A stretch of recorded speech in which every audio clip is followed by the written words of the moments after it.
Hello and welcome to the third of the interviews that I'm doing. There's been more interviews besides from other creators, but today I have a guest with me to talk a little bit about the upcoming Raj rework. Stu, thank you very much for joining me, and yeah, introduce yourself and let us know what it is that you've been doing.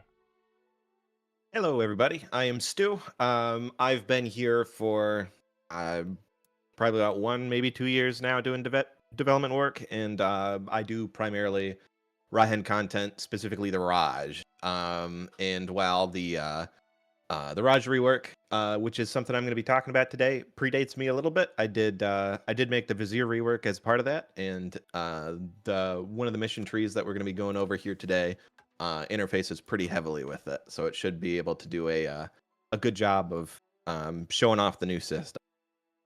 Yeah, you did mention to me beforehand that canonically the tag that we're looking at today is the one that kind of unites the Harem Raj. And that is like a big part of the Raj system as well. Is that your end game goal for no matter who it is that you're playing in this area? Not necessarily. So this region has quite a lot of large formables. There's Haram Raj, which is the empire that the Haramari set up when the Haramari Ascension happened after the Day of Ashen Skies. There's the Rahen Raj, which is the empire that existed beforehand that the Haramari overtook. And then there's the Nadim Raj, which is North Rahen. There are quite a lot of formables that a lot of nations can go for. None of them have content yet. Okay. Um, there are plans to change that, but I won't say any more than. Okay. Some have independent goals as well. Not everyone goes for one of the endgame formables. Some want to do their own things, but Rabageker into Van Rahar also looks to form the Haram Raj in their own way. But Parusahan Saya is the canon third reformer of the Haram Raj, so the state in 1444 is technically the second Haram Raj, Okay. but it has since fragmented quite heavily. The current Raja is Denijan Raj, and they are doing a very terrible job of keeping things together. Things have fallen to a ton of corruption, and the ministries are basically running everything right now. The Vizier has a full blank check to do whatever he wants, and the Raja is basically a puppet. They call him the Idol because he really just did not do anything super productive, and he dies very shortly after game start. Uh, I think if one was playing Dener Janraj, you would want him to die because he starts as. Oh, is this a set one? Because 1-2-1 is some stats that I'm not very pleased to see at any point. yes, it is a set ruler death. He dies, I think, day one. Okay, Uh, that's good. So, yeah, and Raj rework. The previous system for the Raj, what was wrong with it, and what was it that you were like intending to change and make better when you came in to do this rework? sure. So the Raj rework for 3 did happen before I was a developer, but I did play a fair bit of Raj 2.0 and 3.0. So Raj 2.0, in my opinion, did a really good job with the flavor dynamic, but was incredibly difficult to understand. There was a whole dynamic between the Raja and the Vizier for Vizier sway, and it compared like your ruler stats, your actions within the Raj. And while it was very flavorful, it was super hard to understand, and you basically couldn't play in the region unless you read how everything worked beforehand. You couldn't just kind of learn while you were in here. Right. And and the whole Raj cohesion system before was a bit more esoteric too, and it was quite difficult to keep track of, um, which was annoying because Raj cohesion is very important to the Raj. It dictates how many buffs your subjects get. In Raj 2.0, it used to dictate whether or not they could declare war on each other. Everything was very obfuscated, and it made it quite difficult to understand how the system worked. It was cool once you figured it out, but it was very unintuitive to new players, and it made a lot of people steer clear of the area. Raj 3.0 fixes most of that. Raj Cohesion now is very straightforward in terms of the metrics it cares about. It's basically just if you're doing well as a nation, your cohesion is going to be pretty high if you're the Raja. So it's stuff like your legitimacy, prestige, stability, power projection, the loyalty of your ministry's estate, some like weighted average of your subject's liberty desire, how disloyal your vizier is, and then if you're using your maximum amount of Sanapia. And then there's some other bonuses and malices, which I will cover a little bit here. But um, Raj cohesion now it is very static. It doesn't change too much. It's not super swingy, so you're not really going to get caught out in a situation where everything's going to explode on you, unless some sort of nation content pushes you into that. Okay. So things don't just kind of explode out from under you, which is another big portion of it. Yeah, there's been times when I've played in the region, say, Rabageka into Vanderhaar is one that I've played a couple of times, where I've not really cared too much about the Raj, and then all of a sudden it just disappears, and I haven't really known why that's been the case. But now I guess it'll be a bit more clear if things are going in that direction. Then you're really gonna feel it then. Yes, and even as outside powers, it's quite a bit easier to tell what's going on. If you just select any of the nations in the Raj, so it opens up their Diplo panel, you can Oh. see. You don't have to tag to them. Oh, you can see their cohesion there as You can well. see cohesion on any Raj nation, so you can kind of see how the Raj is doing as an outside power now. Okay. And basically, Raj cohesion is. It's really only a problem when it starts to drop low. And once you get to 35 cohesion or below, you can start ticking a disaster that will dissolve the Harem Raj. Okay. So it can still dissolve. And it can still be ended immediately as an institution if you take the Raja's capital, which is Deni Jansar province, right in the middle of the Raj.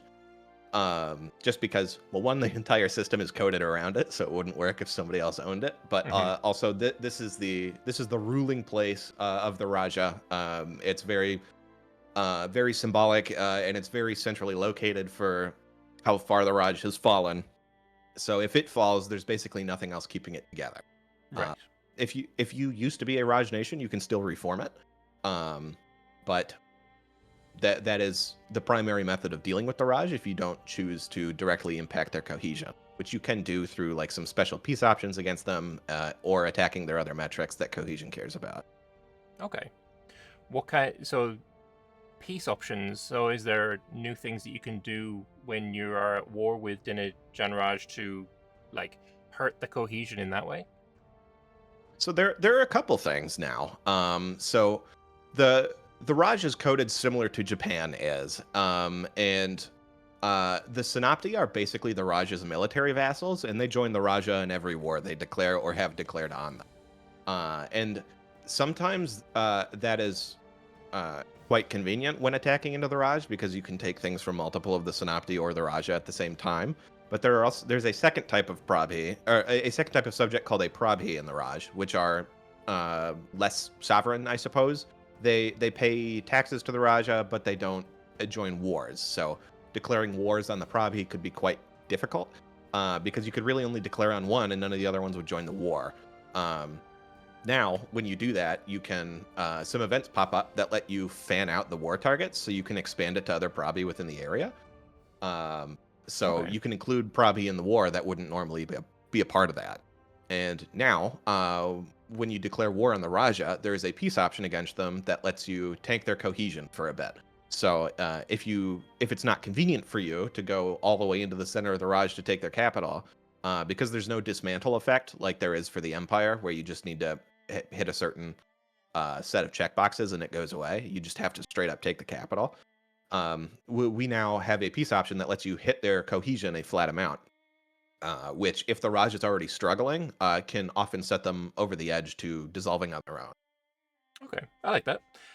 You said there was it's a disaster that fires. After that disaster fires, is there a way to like claw your way back into cohesion, or is it kind of like the first nail in an inevitable coffin? Once the disaster fires, it is basically a loss condition for the Raj system. It makes all your subjects loyal, but it's just so that a set of events will fire that start to make your subjects on the edges of the Raj slowly leave. They leave in chunks towards the outside, fanning towards the center, and then you're kind of just left with your Synopti as normal vassals.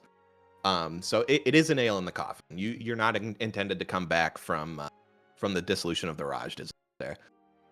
Okay. So this new system, you said it had some stuff to do with the ministries. Has that changed at all from the previous version? Because I remember the ministries being an estate that you had before. Has anything changed in here? To my knowledge, I don't think the ministries have changed that much in the core system. They have their own unique estate agendas. They've got, I think, largely the same privileges they had before. I haven't messed with those too much outside of what I do with them in the mission tree. Right. But ministries are largely the same. They're just kind of an estate who's quite powerful at the start. And when the starting disaster fires for the Raj, they're going to be extremely powerful. And you need to deal with rebels and rooting out corrupt ministry institutions as they pop up to help bring their influence down so you can root out the corruption. That is all the same as Raj 2.0. The Okay. corruption of the Lotus Court is the same. Okay. So you mentioned the mission tree. So let's talk a little bit about Parusahan Saya. This is, I said it to you before the stream started. This is the area of the map that I have the most struggle with when it comes to pronouncing names. But Parusahan Saya is the tag that you've worked on the mission tree for, historical former of the Harem Raj. How about we talk a little bit about them? Sure. So Parusahan Saya throughout Raj history has kind of not necessarily been an underdog, but they never really achieved too much until their canon days where they end up reforming the Harem Raj, kind of almost by chance. So they often come to they have a very skilled army and they hold most of the food of Central Rahan. So they tend to function more as the breadbasket. And throughout history, they come to the aid of a lot of battles for the Raja and stuff, and they've gained a fair bit of notoriety for that. They have a division called the Iron Stripe, which is like an elite military regiment that they've ended up being quite known for.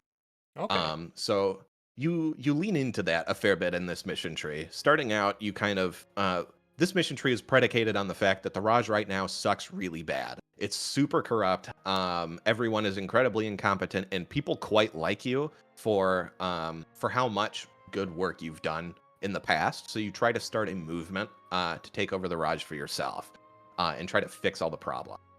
So where they start out is it's some of the normal consolidation stuff, but it leans more on the inherent systems of the Raj. So now in the Raj, you always have a Raj Wars CV. So you have free CVs on all your neighbors that are Raj. So you can expand really, really quickly, but you're not immune to coalitions anymore because you have an internal and external diplomacy. So you can still be coalitioned by other Raj members, and once you get to Synopti and above, you can be coalitioned by outside nations. So That's a it's big not. change. It is. Yeah. It's not free conquest, and Yeah. since it's high dev, you will feel it. I have played in many multiplayers where the Raj players have expanded absolutely massively, aggressively, thinking, oh, we're totally fine from aggressive expansion because we're underneath Dene Raj, we're part of the Raj, we're totally safe. And then the Raj happens to implode.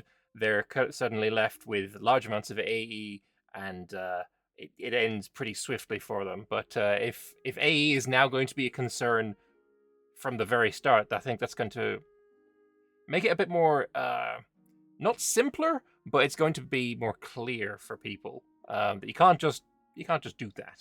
There are consequences. Yes. It is not quite as abusable as it used to be. If you open up the government panel, we can see the Raj panel for the system. Yeah. And one of the things that this tree pursues is promotion to Synopti and then promotion to Vizier, and that's using the new promotion objectives. So each tier of Raj subject now has 4 promotion objectives to get a CB or a scripted war. on the next higher up that will let you usurp their position. So Parusahan Saya starts as a Prabhi, so they have the Prabhi promotion objectives, and if you complete 3 out of the 4 of them, um, then you will be given a CB on all of the Synopti, and you can choose which one you want it to apply to. And upon winning that war and taking the peace option, you will become a Synopti in the Raj, and you can do this to go up to Vizier as well, and then Raja after that. Okay. So this is kind of your driver for your early game priorities. I don't have you do anything super crazy in the mission tree outside of pursuing these objectives. I give rewards that will make these easier for you to streamline them a bit because people already really like you in the Raj, so it shouldn't be that hard to promote as this nation. Yeah, these 3 don't seem to be too insanely difficult.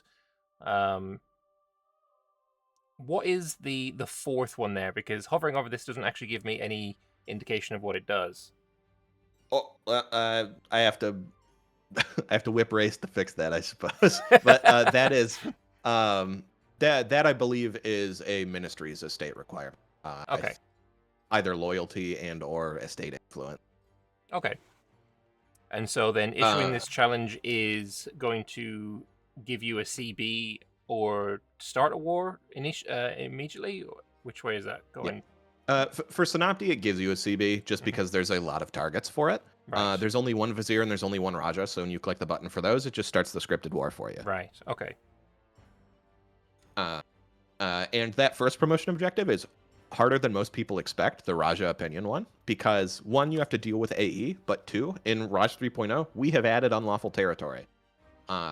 So the as you conquer things in the Raj, you will gain unlawful territory relations with the Raja. They will not request it back from you. You get to keep your stuff. But yeah, there is the relations penalty. So it's a case of I'm not mad, I'm disappointed situation. Pretty much. The Raja, it's very, very poorly looked upon for the Raja to ever declare on one of its subjects. So it tends to not happen, but they will not like you and they will not support your promotion if you're being a troublemaker. You can offset that, and the mission tree it does basically require you to offset it. There's a special peace option for the Raj Wars CB called Maintain the Order, which will lower the target's liberty desire and make the Raja like you more. And that's supposed to help you keep the Raj together a bit more. We were having some stability concerns with players in the Raj because you really stir things up. And it makes it difficult for the Raja to keep track of things. So we wanted to give you quite a few tools to help keep it together. That peace option is one of them, and it's quite high value when used on like the Vizier because the Vizier's liberty desire directly affects cohesion rather than being a part of the average. Right.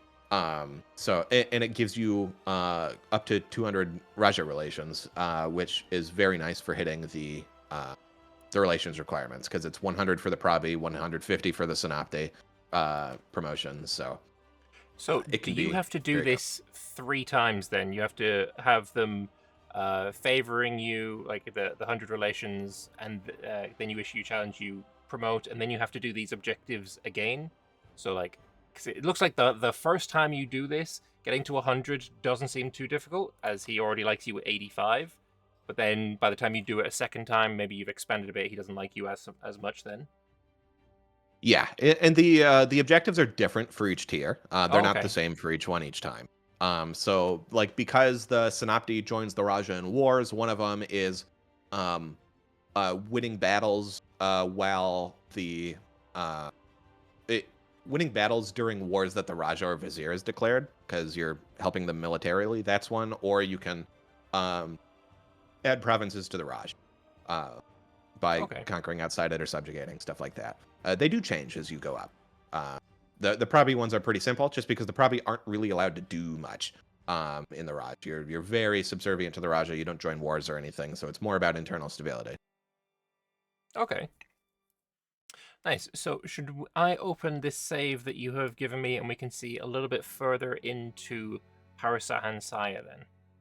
Sure. All right. Get the load game on. And there we go.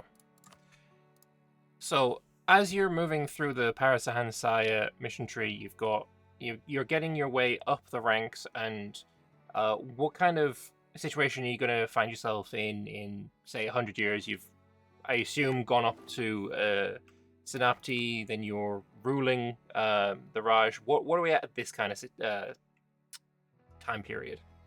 Sure. So this is about 50 years in. And what Parusahan Saya does at the start of their mission tree is they start the big movement. They get a bunch of the Synapti on their side, and they start to deal with the Raja and make powerful political plays that put the Raja in a very bad spot to the point where they have to do something about you. And it basically lets you skip a step in the promotion process. As you're promoting to Vizier, you can force the Raja to step in to try and stop you because they're afraid of your momentum, and you basically get to skip the Vizier to Raja promotion step. Okay. During the Vizier War, you have the opportunity to take Deni Jansar, which is the Raja's capital province, and if you do, you will skip straight to Raja. And this is about the point in the mission tree where closely right after that happened. Okay. And basically, once you're the Raja, you have two people join, be a part of the ruling family, I suppose. Hemanson the first is your ruler, and he is named in the national ideas as well. He is responsible for basically reforming the entire Raj institution once he becomes the Raja. They do a whole bunch of reforms for the ministries, and I expand upon that to reforms for the national industry for the Raj, and trying to re-centralize everything strategically rather than forcing everything together and falling apart again. So, what they tend to do is I give you quite a few paths to go down, because the world is now open to you now that you are the Raja. You have access to the Expand the Raj CB. You can expand into the Rahin Coast. You can expand into Shamakad. You can expand over to the Karanyana River. You have a lot of options open to you. So I set quite a few long-term goals for you in the mission tree once you hit this point. Pretty soon here, if it hasn't happened already, the Suhanic Reformation is going to happen, where Suhan's praxis shows up, and it starts to cause problems. Suhan is a tiger who likes to think about things in a different way that all the other tigers do, and it makes a lot of people upset. And part of the problem is that your wife, Rani Jira, really likes Suhan's practices. And this is a healthy relationship. There's no cheating that goes on here, despite what the desires of the flesh event likes to say. These two trust each other very much, and Hemanson chooses to keep Rani Jira in the public eye despite being of a heretic religion, and it starts to cause a lot of problems for the Raj. Okay. And you have to deal with the fallout of that, all while at the same time trying to nationalize all the industries of the Raj and pass powerful ministry reforms, which I represent with powerful ministry privileges. If you go to the mission tree and hover over the Iron Heart reward. The Iron Heart reward. There it is. May no longer reform any nation other than harm Raj. Event Raj Reforged happens. Yeah, so we make that. We just made that an event, so I guess you can't see that. If you scroll down a little bit, you can see like the Iron Mind and the Iron Spirit. Those should show the. There it is. The Ministry of State Privilege. But basically, what I'm having Hemanson do for the ministries is that he's basically stripping them of their power and changing their purpose within the Raj. He acknowledges that they do in fact serve a purpose. They are very competent administrators and bureaucrats, but they've just gathered too much power. So we're redirecting their resources towards things that would be more beneficial for the Raj as a whole, but also kind of banning them from what they used to be capable of, so they can't regain their former power. So you're disabling a bunch of the Raj privileges for the ministries, but you're granting powerful new ones that kind of change what they're capable of. Okay. That keeps them from being able to re-usurp their power, and kind of future-proofing yourself. Okay. Yeah, and then once you kind of get all that situated, you kind of expand, you consolidate the Raj, and then you hit more more of a moral block where you had these ideas for grandeur, your end goals and stuff for like what the harm they want to reform the Harem Raj, they want to do the Harem Raj but right. But all of their ideas for what the Harem Raj should be was like given to them and maintained by the ministers, who are incredibly corrupt and have been for like nearly 1,000 years, and are very self-serving, so they can't really take what the ministers say at full value. So they just kind of have to figure it out themselves. Like, what does the Harem Raj stand for? What do we want to get out of this? What should our purpose be? And without spoiling too much here, this mission tree is separated into thirds. The first third is about promoting through the Raj and becoming the Raja.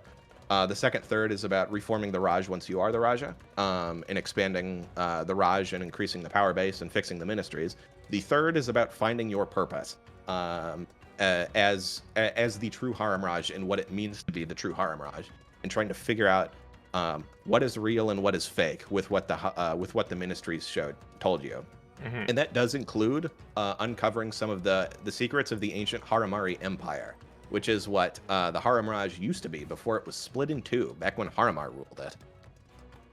Speaking of Harima, just as an aside, there is going to be a new artwork coming for the new update as well, which I think I want to show off as you mentioned Harima, because I think it's pretty cool. We have Harima the Great as the new loading screen artwork that's coming. I think it's pretty cool. I think anyone who's a Tiger enjoyer might like this one. Yeah, this was commissioned by Kiros in the Discord. And this is basically Haramar at his peak. In the background is Sarasang, the giant 5-province urban city in the middle of Hellas. Also at its peak during the Empire. So this is at the maximum peak of his conquest, when he was at his most powerful, his most opulent, before he started to get super deep into trying to figure out the secrets of the temples and maybe having curiosity kill the cat. Right. I heard there's a little bit of controversy with this artwork as well. Do you want to? No. Oh. Yes, there is controversy. As you can see, the artist did draw Haramar with a nipple, and Jay said male Haramari do not have nipples, so this art is no longer canon. I'm sorry, everyone. I'm sorry for bringing it up, but it's too funny not to. But anyway, it's still a cool piece of art, even if it's got 2 nipples too many. But back to Parusahan Saya. Your mission tree is split into thirds. I think that is something that I've seen quite a lot recently. The where you've got mission trees that are coming into Anbennar, where you've got starting third, middle third, and final third. Is that a just something that came along naturally, or is that something that is like a conscious decision to have these kinds of like split ups in mission trees nowadays?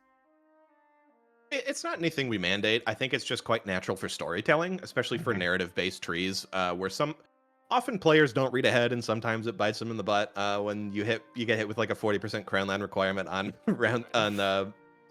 row 3 of a mission tree, and then you have to restart. But for players that do read ahead and like to read the localization, it can give it away what the narratives and stuff are, and this is quite a narrative-based tree. And I think it makes it easier for players to stay focused as well, because the scope of this tree changes dramatically through the different acts. So I think it helps keep the player focused, and I think it helps keep the player from accidentally spoiling themselves on the narrative. No, that's a very fair point. And as Magdav is saying in my chat, 3x structure is a classic for a reason. That is very true. So when you are at this point, you are the Raj. Is there tools to help you deal with your new vizier? I assume you still have a vizier at this point, and your Prabi. You do. So, if you open up the Raj panel again here, so the system that I onboarded into Anbennar with is creating the Vizier Sway system. So this is kind of a similar iteration to what it was in Raj 2, but it's way dumbed down. It's way simpler, and it's mostly designed to open up the design space for Raj nations in the future and allow for some more unique play styles. So all this does is it compares the dev fraction between the Vizier and the Raja, Okay. and based on that, it'll put you into one of three brackets. Um, and if you're in one of the higher two brackets, you'll start to receive some bonuses. The Raja, so the Vizier canonically is they rule the entire military of the Raj. The Raja has some of their own like personal guard and stuff like that, but the Vizier is the military commander of it. And in Raj 2.0, they were more like a prime minister, I guess. They were more of an administrative position. You didn't really get to feel their military influence at all. Hmm. What I wanted to do with Vizier Sway in this version is make them really feel like they're the military powerhouse. So they have some very powerful innate subject modifiers. If you want to go to the subject type, they have some pretty nasty. I've forgotten where you see what you get from them. Yeah, it is the subject type If I next to their liberty. next to their liberty desire. Yes, there it is. Yeah. So they get quite a lot of powerful military modifiers. They get a bunch of manpower, force limit, and land maintenance, but they get some of the because they're kind of almost at the top of the power structure. They retain some of the downsides of being the Raja, so they get some GovCat malices and they get a little bit of development cost malice because that's not their job in the Raj. They are Right. the military powerhouse. So, so what they focus on more is commanding the military. So what the new Vizier Sway system does is it lets the Vizier and the Raja kind of dictate their relationship to each other. And if you're the Raja and you choose to have a powerful Vizier, it's going to pull some of the military burden off of you. So you're going to have some malices. You're going to have some like lower army quality and some land force limit, but you're going to have more time to focus on administrative and diplomatic duties. So you're going to get some uh, administrative efficiency. You're going to get some improved relations. And since your Synopti answer to the Vizier as your military leader, they are also going to receive bonuses as the Vizier gets stronger. And basically what that does is it allows for some additional play styles, because right now, really the only options in the Raj are to own it all yourself as the Raja and consolidate everything and basically ignore the system. And I still wanted to give you the option to do that, just so Hmm. one, it didn't interfere with any of the existing trees, and two, because some people just really like to blob, and the Hellas is the land of blobs, so I didn't want to take that away from. That's But fair. um, now you also have the option to empower your Vizier. You can grow them and keep them in the middle or high Vizier Sway categories, and then you can play as a vassal sway throughout the entire game if you want. This mission tree, Parusahan Saya, expects you to consolidate, so you will not be doing that as this mission tree. Hmm. But in the future, or like if Rabidaraj, the 1444 Vizier, which is that dark green nation next to you, if they get a mission tree rework, they may lean pretty heavily into being a powerful Vizier and puppeting the Raja and pocketing all the incredibly powerful military buffs the Vizier gets, and basically playing as a vassal swarm rather than a blob. And I basically just wanted to open up the design space for things that aren't just own the entire Raj yourself or destroy the Raj entirely. That's cool. It's I not like that. it's not super overly utilized right now, just because this is very new, and we're Hmm. waiting for one for the for Hellas to unlock because the update is coming, and then after that we're waiting to generate more interest in the Raj for people that might want to interact with the system. Okay. I noticed as well there is a bunch of buttons in here as well that we'll be able to click. Some of them grayed out. What do all of these do? Yeah, so now as a part of this, to give the Raja and Vizier something else to do, uh, that really helps them feel like they have a powerful position within this structure, is each of them has 3 mandates.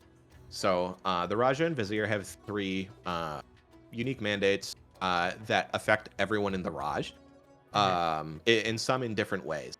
The Raja ones are normally since the Raja is the administrative and diplomatic position, one of them is in effect right now, so you unfortunately can't see the effect of it. But one of them gives you like improved vassal tax, and so you get vassal income, and the Prabhi and Sanapti and stuff get better tax income, stuff like that. The other one is it gives you diplomatic reputation and improved relations, and I believe gives like development cost and stuff to your subjects. So it's kind of you spending some upfront points because it costs 100 of the relevant mana point to pop. Right. To give some bonuses to the Raj, so you feel a little bit more benevolent, or sometimes self-serving. If you want like the Diplo rep to help annex your subjects faster, or if you just want to tax the hell out of your Prabhi a little bit more for some more money. The Vizier has more military-focused ones, and the AI does use them. We hard fire them when you declare a war, so that like the Raja gets free war taxes, so does the Vizier. They get some cheaper generals. All the Sanapti get some cheaper regiments, movement speed, and then the Prabhi get some like reinforced speed and stuff. So you're basically sending out a mandate for the Raj that says, "Hey, this is what we're going to focus on here," and you can kind of flex your role in the Raj a little bit when the certain is coming. If you are a Prabhi, do you have any way to like encourage the Raja to click any of these buttons, or is that you're kind of at the whims of the AI to click the buttons? You're at the whims. Well, and that's partially a mechanical limitation, just because this is custom UI, and EU4 AI cannot interact with custom UI. The Vizier using these is hard scripted on you declaring a war, and it just fires them for you. Okay. But it's also thematic in a way, just because the Prabhi do not have any pull. They don't have any. It is the lowest position in the Raj stance wise, so you really don't have any pull over the Raja or the Vizier. It starts to get a little more dubious once you're in the position of the Sanapti, because then you're expected to kind of be part of the support of the military, so you're going to have some professional troops, so you could pose a threat. But pretty much the Raja and Vizier are in their own little world. They are like 10 steps above every other position. The Vizier is only like a half step below Raja, especially in 1444.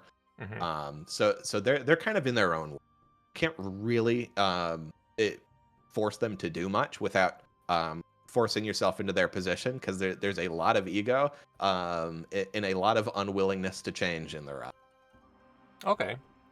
I noticed as well when I've opened this tab that there's something here that wasn't there in 1444, and that's the over here in the government tab. We have new government mechanics. Do you want to talk about the tactical capacity system a little bit? Yeah, so this is quite simple. I wanted to represent Parusahan Saya's tactical prowess with the Iron Stripe in such a way that lets them that kind of lets them outsmart enemies. So basically, they're called tactical maneuvers, and tactical capacity is quite a simple bar. It gives no buffs; you just get it over time, and you can cash it in on any of these tactics as you wish. And they're all intended to be quite situational, but they're all supposed to be quite powerful for how easy it is to get tactical capacity. You tick it up over time, you get more for army tradition and more for army professionalism, which you are going to max on. This is an army professionalism and drill maxing tree, to the point where your drill no longer naturally decays tree. Okay. You still lose it through battles, but it's super easy to keep your drill up, which is great quality of life. But as a part of that, because this is also technically a preformable for the Harem Raj, so the power budget is limited. I have this, which is basically lets you excel over the AI in certain situations when you come up against very specific obstacles. Like you're dealing with the forts, you have overwhelm, so you can do a much cheaper barrage, and then you can assault the fort much easier too. And you do upgrade these throughout the mission tree. So I was about to ask about that. That's cool. Yeah, you get 3 separate tiers of this, Okay. and it goes up over time. I think I think this is first tier, I believe. Okay. I'm just looking at these and thinking, yes, in my own campaigns, I would be clicking this regroup option quite regularly. I think this is, at least at this first tier, the most powerful version, powerful one of these buttons. Yeah, it is the most broadly applicable for sure. Yeah. But in situations, I think, where you are under attack from a lot of enemies, I do appreciate the extra defensiveness from Outlast, though it is probably the weakest of the three. And then Overwhelm is just nice for dealing with forts. Nobody likes dealing with a ton of forts, and being able to get cheap artillery fires into them and then assaulting them down. Yeah. It's always nice to have. For sure. And so you said this is unlocked by the Iron Stripe. Yeah, it is in the first third, Visions of the Iron Stripe. Okay. Yep, and this starts giving you your first level of your upgradable drilling modifier. And when you are upgrading these, that is, oh, there we go. Upgrade our tactical maneuvers. And I assume there's going to be more in the next third that is not available just yet. Okay, I like that. Army drill game modifier and regiment drill loss. Yeah, I can definitely see what you were saying about the drill tag, for sure. Yes, and since you're expected to max out on professionalism, max professionalism also gives minus 50% drill decay. So then, if you take the tier 5 reform, I believe it's called War Games, you can have over minus 100% drill decay. So it will no longer decay. Very nice. I think I might give that one a try. So the tag itself, we have some pretty decent ideas as well that I saw. Were these changed when you've updated this name? I'm so sorry. Saya's ideas. You can call them PS if it's PS. That's what I've been referring to them as. But no, I did not change these. These were already pre-written, I believe, by Edward, who was quite a leading specialist for Rahen content for quite a long time, and I gravitated towards them because as the canon reformers of the Haramaj, they seem like quite an unassuming tag for that. So I really wanted to tell that story, and the story of basically fixing the Raj from inside out. Okay. And uniting the Harem Raj, that is done through the mission tree, or is that a decision that you will have? So right now, it is just a normal decision. That is disabled for this tag until you finish the tree, and also for Denijan Raj, the starting Raja, until you finish their tree. Okay. I'm not super certain as to the reason for Denijan Raj to do it, but thematically for Parusahan Saya to do it, it is because you do not feel worthy to claim the name. You'd feel like you would be Harem Raj in name only. You need to find out what it really means to be the Harem Raj first. Like you fix like I mentioned, you fix everything, but then you're kind of like, is this really what it means to be the true Harem Raj? Is this as good as it gets? Are we worthy to claim the title? And then you have to deal with trying to figure out if that is indeed the case. But then at the end of the mission tree, you go, okay, we are finally worthy. We can now form the Harem Raj. All right, cool. Is there anything else in this that you would like to point out, to highlight?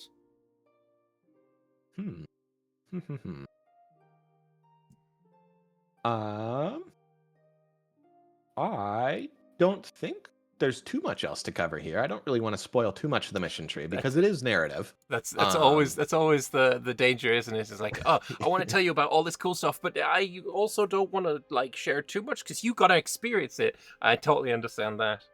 But yeah, this looks like a cool mission tree. I love the new stuff with the Raj. This seems, like I said, so much like easier to comprehend and understand because the previous Raj system, I ignored it so that my brain wouldn't hurt me. I appreciate this quite a bit. But yeah, beautiful stuff. I will also give a shout out to the writer of the tree. His name is Reddy. If you see him in the Discord, he did a wonderful job. But for those looking to try the Raj for the first time, Parusahan Saya is a great first step. It's very hand-holdy for dealing with the Raj system, and it does streamline a lot of it too. So it's a good intro tag for people looking to start with. Awesome. Well, Stu, thank you very much for joining me and explaining all of this stuff to me, who had very little experience with it beforehand. So I appreciate that very much. This is going to be available on the 24th of April. So not too long away now, a couple of weeks, and yeah, you'll be able to test out Parusahan Saya, nailed it that time, and the new Ryzen system. So I will mention the update did get delayed. oh, it It did. is currently, yes, it is May 8th right now. I apologize The profusely. the PR backlog is too big for our poor code reviews, so we needed to get a couple extra weeks. Okay, the 8th of May. I apologize very much for that. So Because yeah, this is the biggest Anbennar update, I believe, today. I feel like I've heard that before, and it keeps being true, Just so it keeps getting scares me. Awesome. Well, I look forward to it very much. Thank you very much for joining me. Thank you for having me. Awesome. All right. Check out Anbennar's new update on the 8th of May, and yeah, should be some good stuff. Thank you very much for watching, and I will see you guys the next time. Bye-bye.